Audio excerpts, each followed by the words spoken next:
मन्त्री परिषद विस्तार बारे छलफल गर्न सत्तारूढ गठबन्धनको बैठक बालुवाटारमा। नेपाली कंग्रेसको महाधिवेशन कार्यतालिका फेरि परिमार्जन हुने। दशैं अघि पालिका अधिवेशन मात्रै गर्ने। सरकारले 3 मुदे सहमति पालना नगरे तोड्ने नेपाल कम्युनिस्ट पार्टीका महासचिव नेत्र विक्रम चन्द विप्लवको भनाई। मन्त्री परिषद विस्तार आज बेलुकासम्म हुने नेकपा माओवादी केन्द्रका प्रवक्ता कृष्ण बहादुर महराको धारणा। प्रधानमन्त्री शेरबहादुर देउवाले नेपाली कंग्रेसभित्र छलफल नै नगरी मन्त्री चयन गरेकोमा वरिष्ठ नेता रामचन्द्र पौडेल पक्षको आपत्ति।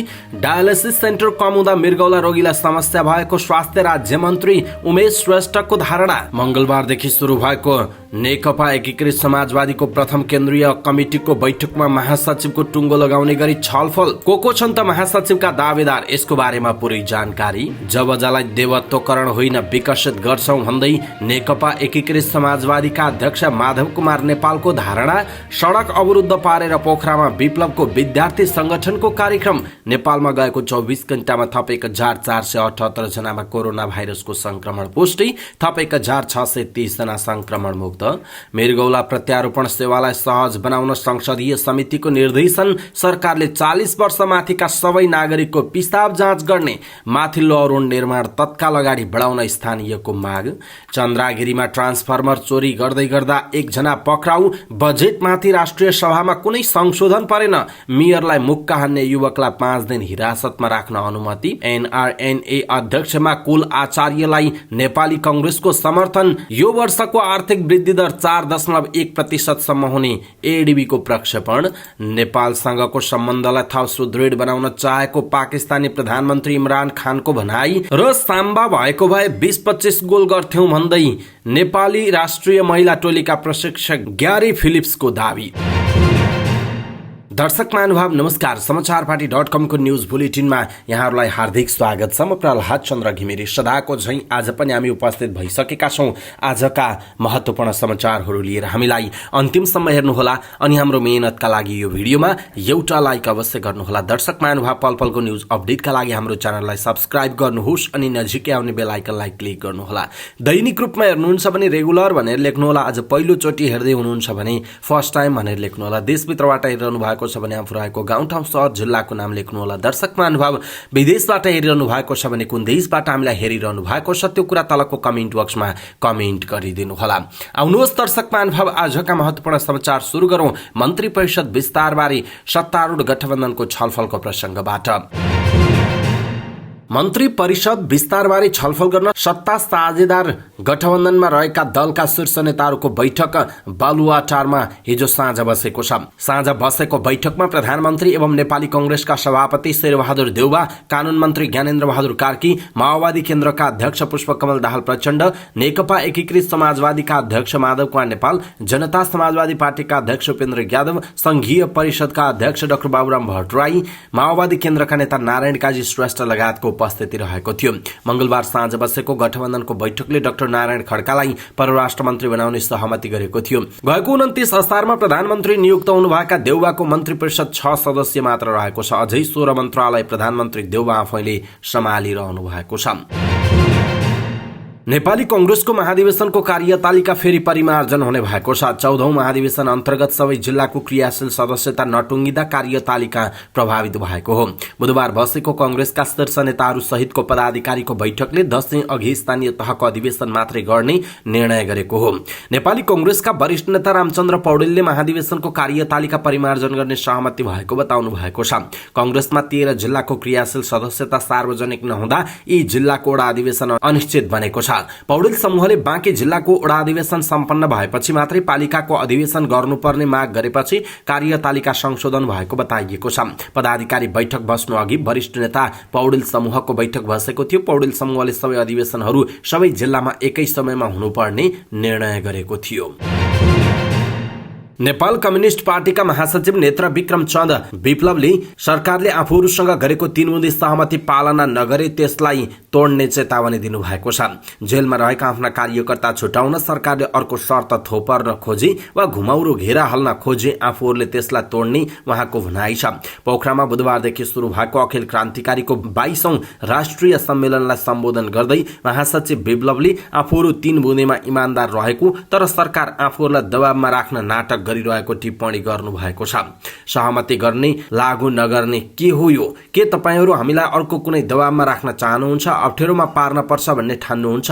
हामीले 3 बुँदे गरेका छौं, त्यसमा इमानदार छौं, शान्तिपूर्ण मान्न तयार छौं उहाँले भन्नुभयो। तर अर्को कुनै शर्त थोपरिन्छ भने, जेलका साथीहरूलाई छुटाउनका लागि कुनै घुमाउरो तरिकाले घेरा हाल्न खोजिन्छ भने घेरा तोडिदिन्छौं उहाँको भनाइ छ। तत्कालीन प्रधानमन्त्री केपी शर्मा ओलीसँग आफूहरूले विश्वास गरेर सहमति गरेको 7 महिना बितिसकेको भन्दै विप्लवले भन्नुभयो, हामीले त केपी ओलीसँग एउटा विश्वास गरेर सहमति गरेका हौं, शेरबहादुर देउवासँग भेटेर पनि भन्यौं, उहाँसँग राम्रो कुराकानी पनि भयो, उहाँले लागू हुन्छ पालना हुन्छ पनि भन्नुभयो। तर उहाँहरूसँग भेटेको पनि 2-3 महिना बित्न थालिसक्यो। महासचिव विप्लवले आफूहरूले सरकारसँग कुनै दयामाया नमागेको तर सहमति मात्रै लागू गर्न आग्रह गरेको बताउनुभयो।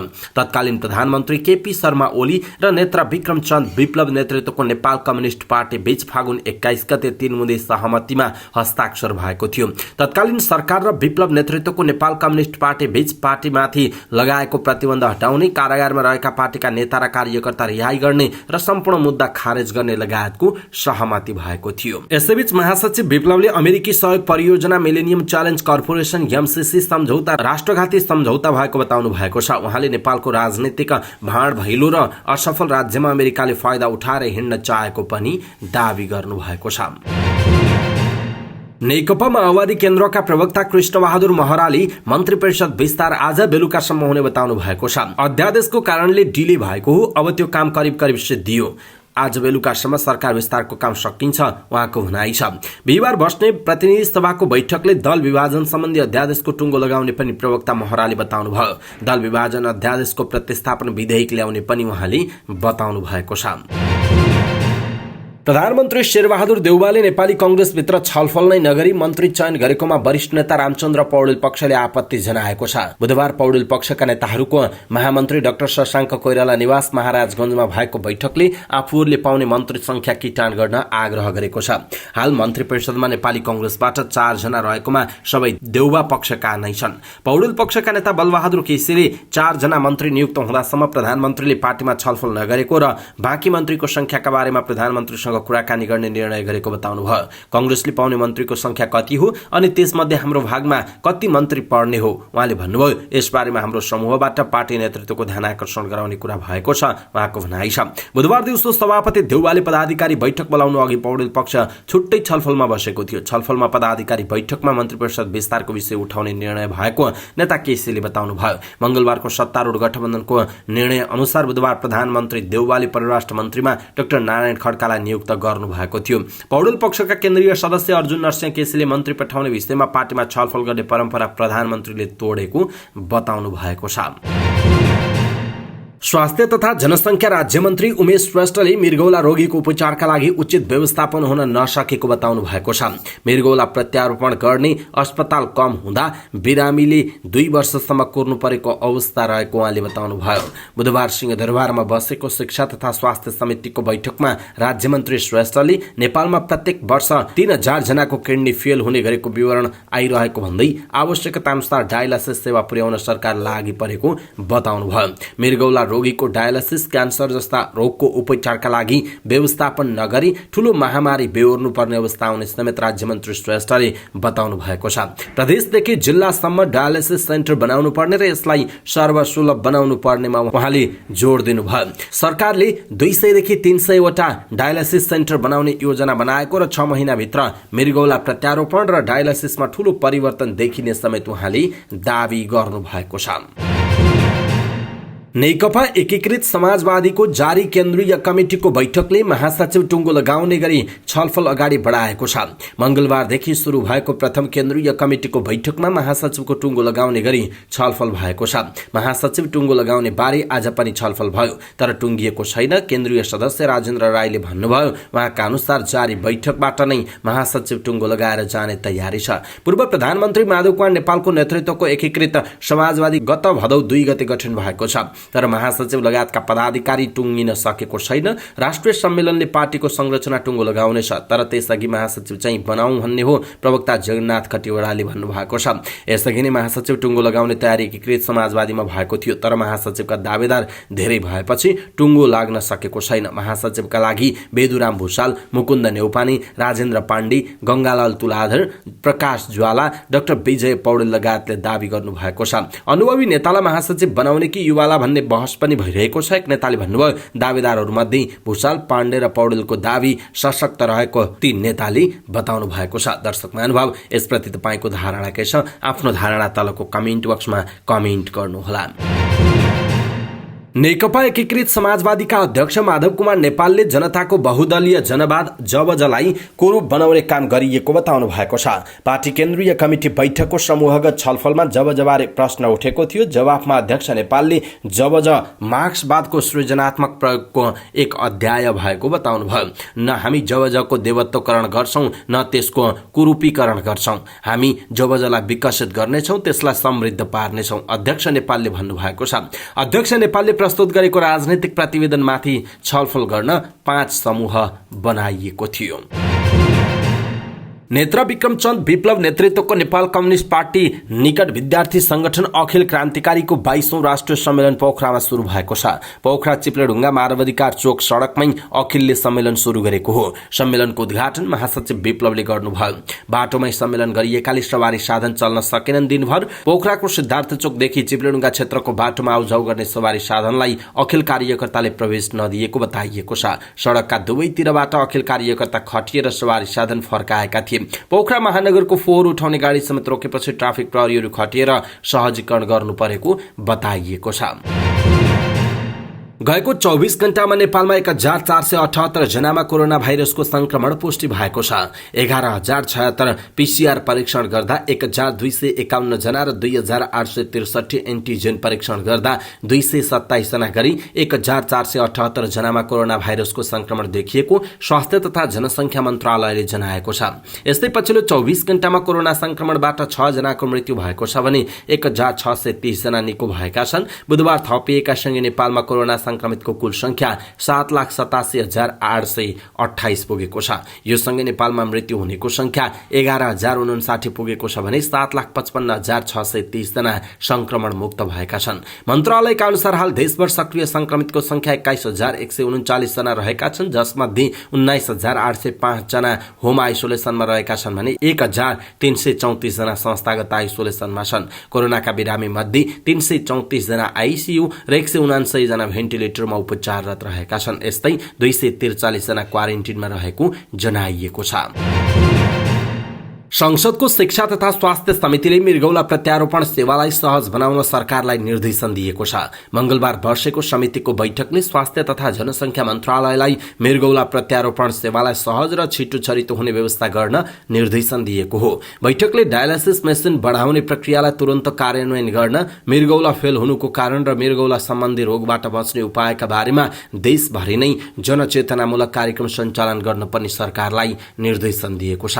नेपालमा नेफ्रोलोजिस्टको दरबन्दी संख्या कम भएको भन्दै समितिले समय सापेक्ष नेफ्रोलोजिस्ट वृद्धि गर्न पनि सरकारलाई निर्देशन दिएको छ।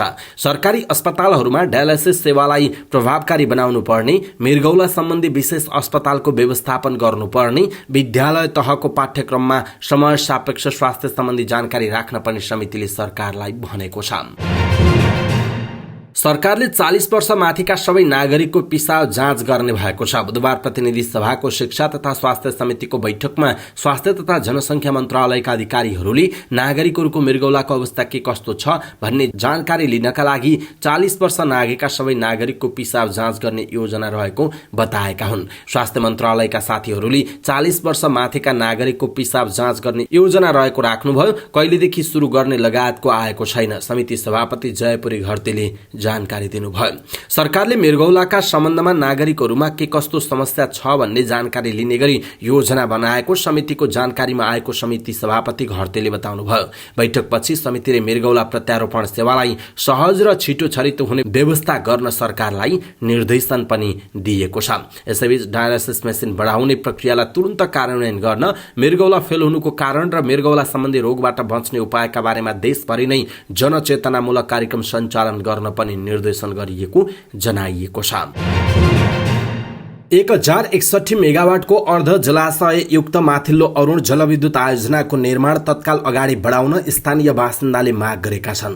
सङ्खुवा सभाको भोटखोला गाउँपालिकामा पहिचान भएको यो आयोजना विद्युत प्राधिकरणले सहायक कम्पनी मार्फत अगाडि बढाउन लागेको छ। ऊर्जा, जलस्रोत तथा सिंचाई मन्त्री पम्फा भूषालको नेतृत्वमा बुधबार आयोजनाको स्थलगत अवलोकनमा गएको अर्थ मन्त्रालय, विश्व बैंकका प्रतिनिधि सम्मिलित उच्चस्तरीय टोलीलाई स्थानीयवासीहरूले आयोजनाको जतिसक्दो छिटो निर्माण सुरु गर्न आवश्यक सहयोग गर्न तयार रहेको बताएका छन्। माथिल्लो अरुण जलविद्युत आयोजना प्रभावित सरोकार मञ्चका अध्यक्ष लादर भोटेले आफ्नो भूगोलबाट बनेको पानीबाट उत्पादित बिजुली बाल्न आतुर रहेकाले आयोजनाको निर्माण जतिसक्दो छिटो सुरु गर्नुपर्ने बताएका छन्।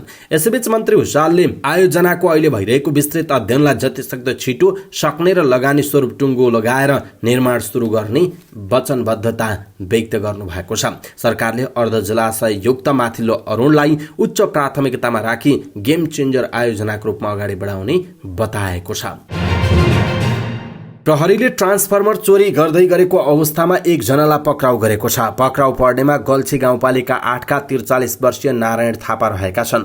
असोज 2 गते राति 8:30 बजेको समयमा चन्द्रागिरी नगरपालिका स्थित सामसुङ टिभी कारखानाको कम्पाउन्डमा राखिएको बिजुलीको ट्रान्सफर्मर चोरी गरेको आरोपमा वृत्त थानकोट र महानगरीय प्रहरी प्रभाग बलम्बुबाट गस्तीमा गएको प्रहरीको टोलीले पक्राउ गरेको हो। उनको साथबाट फलाम काट्ने कटर 1 थान, पेन्चिस 1 थान, एक तर्फ धार तथा अर्कोतर्फ तीखो चुच्चो भएको फलामको डन्डी 1 थान, स्क्रू ड्राइभर 1 थान, विभिन्न साइजको रेन्ची 11 थान, कपडाको सल 2 थान, प्लास्टिकको बोरा 3 थान, ट्रान्सफर्मर 1 थान र ट्रान्सफर्मर तान्न प्रयोग भएको रबरको कालो रङको फिता डोरी 1 थान बरामद गरेको महानगरीय प्रहरी परिसर काठमाडौँले जनाएको छ। पक्राउ परेका उनीमाथि मुलुकी फौजदारी अपराध संहिता 2074 बमोजिम वृत्त थानकोटबाट थप अनुसन्धान भइरहेको साथै अन्य संलग्न मानिसहरूको खोजी कार्य भइरहेको प्रहरीले जनाएको छ। विनियोजन विधेयक बजेटमाथि राष्ट्रिय सभामा कुनै पनि संशोधन प्रस्ताव परेको छैन। प्रतिनिधि सभाबाट पारित भएर गएको विनियोजन विधेयकमाथि विचार गरियोस् भन्ने प्रस्ताव स्वीकृत भएपछि सांसदहरूलाई संशोधन प्रस्ताव दर्ता गर्न 48 घण्टाको समय दिइएको थियो। तर निर्धारित समयमा कुनै पनि सांसदले संशोधन नहालेको बताइएको छ। विनियोजन विधेयकमाथि दफावार छलफलका लागि बिहिबार बैठक बस्दैछ। संशोधन प्रस्ताव नपरेको पृष्ठभूमिमा बिहिबार दफावार छलफल सकाएर विनियोजन विधेयक पारित गर्ने तयारी रहेको जनाइएको छ। विनियोजन विधेयकमाथि कुनै संशोधन प्रस्ताव आएको छैन, यसकारण विनियोजन विधेयक पास हुने सम्भावना छ, राष्ट्रिय सभाका सचिव राजेन्द्र फुयालले भन्नुभएको छ। राष्ट्रिय सभाबाट विनियोजन विधेयक पारित भएपछि पुनः प्रतिनिधि सभामा जान्छ। त्यसलाई प्रतिनिधि सभाले स्वीकार गरेपछि सभामुख हुँदै राष्ट्रपति कहाँ पुगेर प्रमाणीकरण हुन्छ र कार्यान्वयनमा जान्छ। राष्ट्रपतिबाट यो विधेयक प्रमाणीकरण भएपछि सरकारलाई प्रतिस्थापन विधेयक अनुसार बजेट खर्च गर्ने कानुनी बाटो खुल्ने जनाइएको छ। बुटवल उपमहानगरपालिकाका प्रमुख शिवराज सुवेदीलाई मुक्का हान्ने ज्योतिनगरका गणेश पङ्गेनी विरुद्ध प्रहरीले सार्वजनिक शान्ति विरुद्धको कसुरमा अनुसन्धान सुरु गरेको छ। सोमबार बुटवल उपमहानगरपालिका 3 ज्योतिनगरमा पहिरो अवलोकन गर्न गएका बेला मेयर सुवेदी माथि पङ्गेनीले मुक्का हानेका थिए। त्यसै दिन साँझ पक्राउ परेका पङ्गेनीलाई प्रहरीले सार्वजनिक शान्ति विरुद्धको कसुरमा अनुसन्धानका लागि जिल्ला अदालतबाट 5 दिन थुनामा राख्न अनुमति लिएको रूपन्देहीका प्रहरी प्रवक्ता सत्यनारायण थापाले जानकारी दिनुभयो। पङ्गेनी एमालेको विद्यार्थी संगठन अनेराश्रवी रूपन्देहीको जिल्ला सदस्य हुन्। मेयर सुवेदीले भने जिल्ला प्रहरी प्रमुखलाई फोन गरेर पङ्गेनीमाथि मुद्दा नचलाउन आग्रह गरेको बताएका थिए। प्रहरीले त्यस्तो कुनै आग्रह नआएको बताएको छ। नेपाली कांग्रेसले गैर आवासीय नेपाली संघ NRNA को अध्यक्षमा कुल आचार्यलाई समर्थन गर्ने भएको छ। बुधबार सिंहदरबार स्थित संसदीय दलको कार्यालयमा बसेको कांग्रेस नेताहरूको बैठकमा महामन्त्री पूर्णबहादुर खड्काले यसबारे नेताहरूसँग छलफल गर्नुभयो। जनसम्पर्क समितिहरूले कुल आचार्यलाई समर्थन गरेका छन्। पार्टीले पनि जनसम्पर्क समितिले समर्थन गरेकै उम्मेदवारलाई अगाडि बढाउँ भन्ने भएको छ, कांग्रेसका एक नेताले भन्नुभयो। उहाँका अनुसार शीर्ष नेताहरूको सहमति लिनुभएका महामन्त्री पूर्णबहादुर खड्काले थप प्रक्रिया अगाडि बढाउने बताइएको छ। NRNA को 10औं विश्व सम्मेलन आउँदो कार्तिकको 3 गतेदेखि हुने तय भएको छ। नयाँ नेतृत्वका लागि कुल आचार्य रविना थापा र डाक्टर बद्री केसीले अध्यक्षमा दावी गर्नुभएको छ।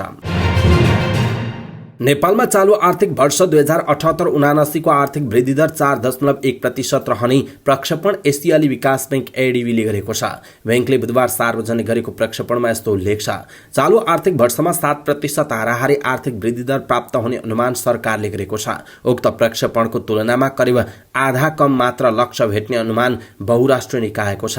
एसियाली विकास बैंकका नेपाल निर्देशक अर्नेड काचोइसले नेपालमा जारी कोरोना विरुद्धको खोप अभियानले विकासको गतिमा ठूलो समर्थन मिल्ने बताएका छन्। यो आर्थिक सुधारका लागि समेत महत्वपूर्ण हुने उनको भनाइ छ। कोभिड-19 को घट्दो क्रम र आर्थिक गतिविधिमा भएको सुधारले आर्थिक वृद्धिमा सहयोग पुग्ने ADB-ले बताएको छ।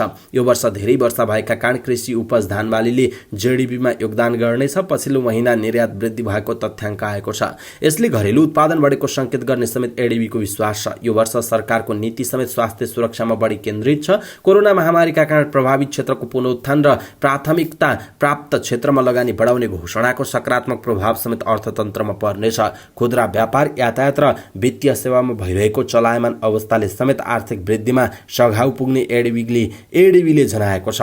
पर्यटक आगमनमा 80% भन्दा बढीको गिरावट आएको छ। यो वर्ष यस आँकडामा सुधारको अपेक्षा छ। होटल रेस्टुरेन्ट सञ्चालनमा आएका छन्। पर्यटकीय गतिविधि समेत खुल्ला भएको अवस्थामा सेवा क्षेत्रले समेत आर्थिक वृद्धिमा टेवा पुर्याउन सक्ने ADB-को भनाइ छ। यो वर्ष मुद्रास्फीति भने 5.2% सम्म पुग्ने अनुमान छ। अघिल्लो आर्थिक वर्षमा मुद्रास्फीति 3.6% मात्र रहेको छ। पाकिस्तानका प्रधानमन्त्री इमरान खानले नेपालसँगको सम्बन्धलाई अझ सुदृढ गर्न चाहेको बताएका छन्। द्विपक्षीय सम्बन्धलाई थप प्रवर्धन गर्न पाकिस्तानले नेपालसँग सधैँ मिलेर काम गर्न चाहेको उनले बताएका हुन्। बुधबार पाकिस्तानका लागि नेपाली राजदूत तापस अधिकारीसँगको शिष्टाचार भेटमा प्रधानमन्त्री खानले नेपालका प्रधानमन्त्री शेरबहादुर देउवा र नेपाली जनतालाई बधाई तथा शुभकामना समेत व्यक्त गरेका छन्। इस्लामाबाद स्थित नेपाली राजदूतावासका अनुसार भेटमा अन्य द्विपक्षीय विषयमा पनि कुराकानी भएको छ। राजदूत अधिकारीले नेपाल र पाकिस्तान बीचको सम्बन्ध जहिले पनि सौहार्दपूर्ण रहेको उल्लेख गर्दै नेपालले द्विपक्षीय सम्बन्धलाई अझ सुदृढ गर्न चाहेको बताएका थिए। र नेपाली राष्ट्रिय महिला टिमका प्रशिक्षक ग्यारी फिलिप्सले AFC वुमन्स एसिया कप 2022 को छनौट अन्तर्गत हङकङ विरुद्धको खेलमा नेपाल हावी भए पनि गोल गर्न नसक्दा बराबरीमा रोकिनु परेको बताएका छन्।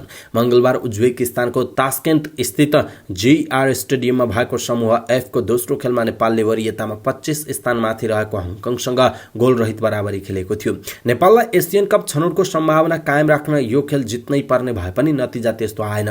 पहिलो खेलमा आफ्नै गल्तीमा अन्तिममा 2 गोल बेहोरेपछि नेपाल अग्रता लिएर पनि फिलिपिन्ससँग 2-1 ले पराजित भएको थियो। 2 खेलबाट 1 अङ्क मात्र जोड्न सफल नेपाल एसियन कप होडबाट बाहिरिएको छ। हङकङ विरुद्ध खेलमा नेपालले पकड बनाए पनि गोल गर्न चुक्यो। यस्तै नेपालले सावित्रा भण्डारी साम्बालाई स्पष्ट रूपमा मिस गर्यो। प्रशिक्षक ग्यारीले पनि यो स्वीकार गरेका छन्। उनले साम्बा भएको भए नेपालले गोल गर्न सक्ने बताए। साम्बाको अभाव टोलीलाई 100% महसुस भयो। ग्यारीले भने यदि आजको खेलमा साम्बा भएको भए सम्भवतः हामीले हङकङलाई 20-25 गोल गर्थ्यौं। ग्यारी नेपालले सबै क्षेत्रमा राम्रो खेले पनि गोल गर्न मात्र नसकेको बताए। हामीले सबै क्षेत्रमा राम्रो खेल्यौं तर पोस्टमा गोल गर्न मात्र सकेनौं। उनले फिलिपिन्स र हङकङ दुवै टिम विरुद्ध नेपालले राम्रो खेलेको समेत बताएका थिए। हवस् त दर्शक महानुभाव, आजका महत्त्वपूर्ण समाचार यति नै। हामीले प्रस्तुत गरेका समाचारहरूप्रति तपाईको धारणा के छ, आफ्नो धारणा तलको कमेन्ट बक्समा कमेन्ट गर्नुहोला। हाम्रो मेहनतका लागि यो भिडियोमा एउटा सानो लाइक अवश्य गर्नुहोला। दर्शक महानुभाव, पलपलको न्यूज अपडेटका लागि हाम्रो च्यानललाई सब्स्क्राइब गर्नुहोस् अनि नजिकै आउने बेल आइकनलाई क्लिक गर्नुहोला। पलपलको न्यूज अपडेटका साथ फेरि हाम्रो भेट हुनेछ। तपाईँ समाचारपाटी.com हेर्दै गर्नुहोस्। नमस्कार।